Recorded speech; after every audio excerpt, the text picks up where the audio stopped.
and the thing is, I'm like a free speech person. You know, I think the more press, the better.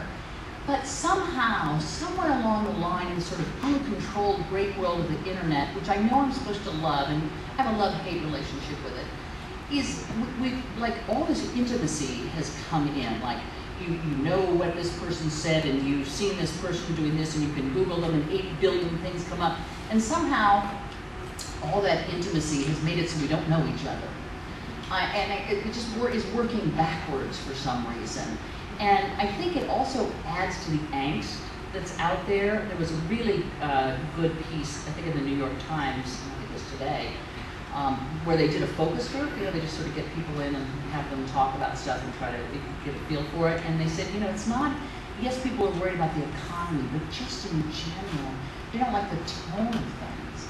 You know, people are fed up with just, you know, just everything feels awful. It's not just that it's a bad economy, it's that nothing seems to get done and people are saying bad things about each other.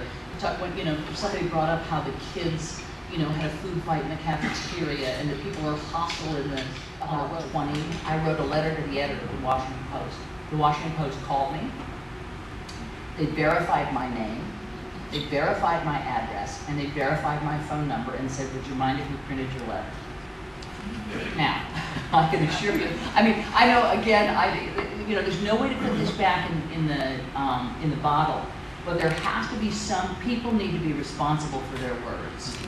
And if you cannot, you know, I mean, people cannot, it's why I don't like anonymous sources. AP, Suzanne will tell you, always had this rule that you couldn't use an anonymous source to speak ill of somebody else. That person had to be on the record. If the anonymous source was going to say we're about to go to war, well, that's one thing. He's going to say that guy's a jerk. You can't use it. You know, put your name to it if you're going to hit somebody.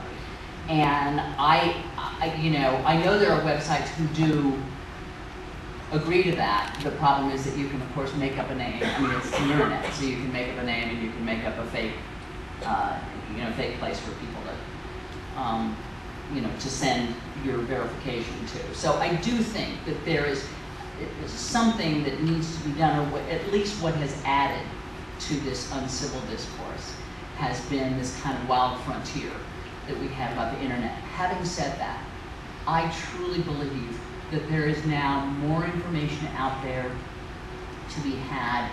People can be better informed now than ever before, because it is amazing what you can get access to. So it's why I have a love-hate relationship, because I mean, I'm on it every day, because I've learned some new way to find something, and you can, you know, immediately find out somebody's FEC records and who, you know, who this guy was and who did he lend money to. And so it's like this huge gift that that somehow we need to keep sort of focusing on that part of it and try to figure out the rest of it, because I do think it's adding an awful lot to what's become a pretty bad debate. Our fault is that we caricature everyone. Everyone is a flat caricature on the, oh, here's this talking head, he's going to say this bombastic thing, and here's a guy from this side, and he's going to say this. And when I first took over, I have a show on Sunday mornings, and I first took it over, I said, we've got to find a way to, like, give these people flesh, you know, to say, here's what this person is about. You know, here's a little something about this guy, because I think people turn on Sunday shows and go, isn't that the same guy that was on there like last week? And didn't we say those exact same things? And you would be right if that's what you think. So we came up with this. All the things there are to eat that you consider South Carolina delicacies, what's your favorite?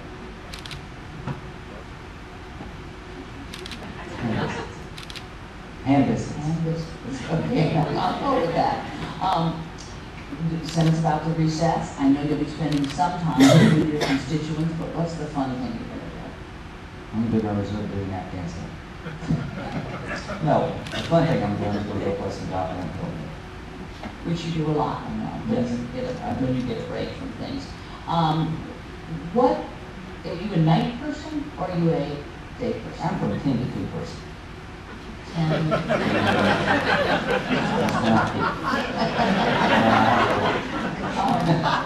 And what was the best thing that we've done? Wearing a uniform practicing law, serving your country, and being able to practice your profession and uniform. And finally, I really walk into your living room, know what I see? Much crap on the floor.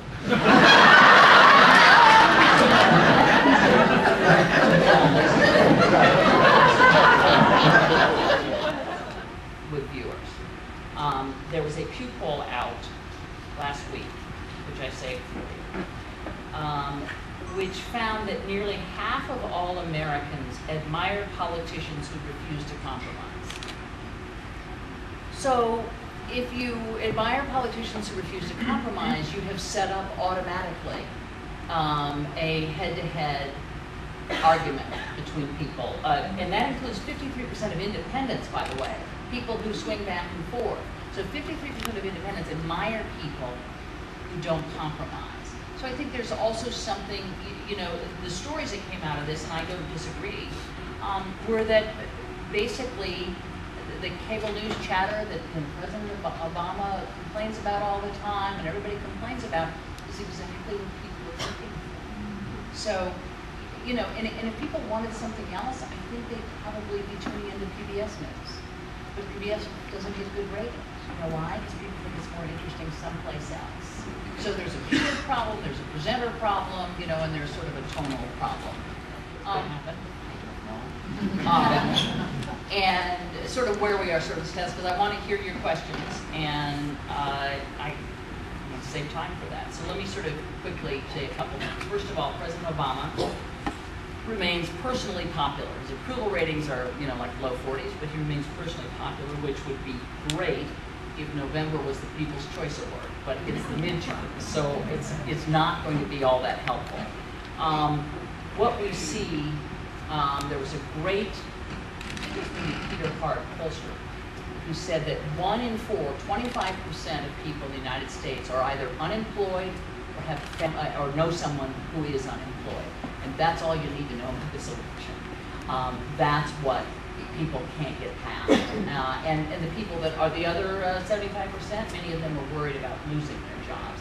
That's what's driving this election. It's not anger, it's fear in some cases. Yes, there's a little bit of impatience, but it's the economy. And you know, Speaker Pelosi said the other day, if the Republicans, if the Republicans can't make anything out of a 9.6 unemployment rate, they ought to disband the party. And I think she's probably right. I think it does not, I think like everyone else thinks, it doesn't look good for the Democrats. The question is this a big tsunami election, or is this just really bad? And there's a difference. And, you know, we'll see. I guess I would go with everybody else at this point. Conventional wisdom is that the Republicans will take the House, but not the Senate. It's as good a guess as anybody's, but I saw somebody sent me an email today of an article somebody wrote talking about the October surprise and how Democrats were going to close the gap. I don't know, it's a pretty big gap for them to close, but you know, so you'll hear lots. Obviously, the Democrats are coming home. We are seeing some closing polls here, I think, as well as elsewhere. But again, it's a big long gap they have to close. I'm not sure they can do it. One of the reasons that I think this is really interesting is that Democrats in general have about a 10% advantage in the female vote.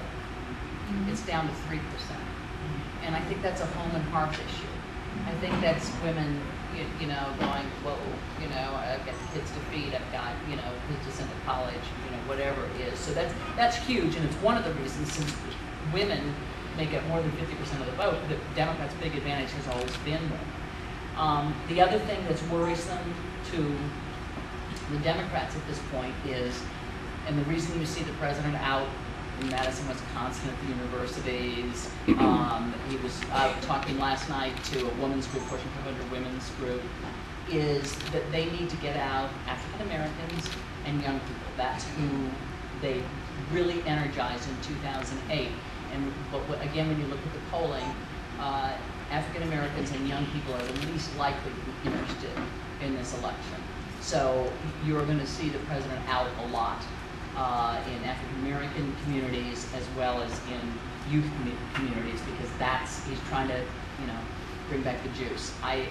The problem is, that they really came to vote for Obama.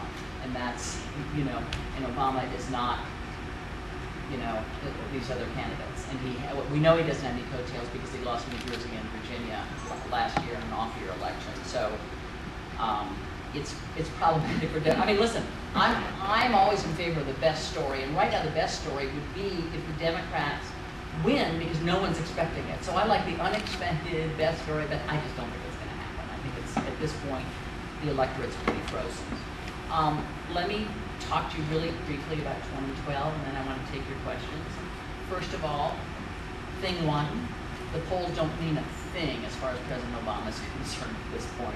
It doesn't matter that his approval rating is at 42%, because Bill Clinton's approval rating was at about the same level as was Ronald Reagan's, and they both won re-election. So this has nothing, this election, although it will be seen as pushback of some of the things President Obama has done, it doesn't have anything to do with 2012.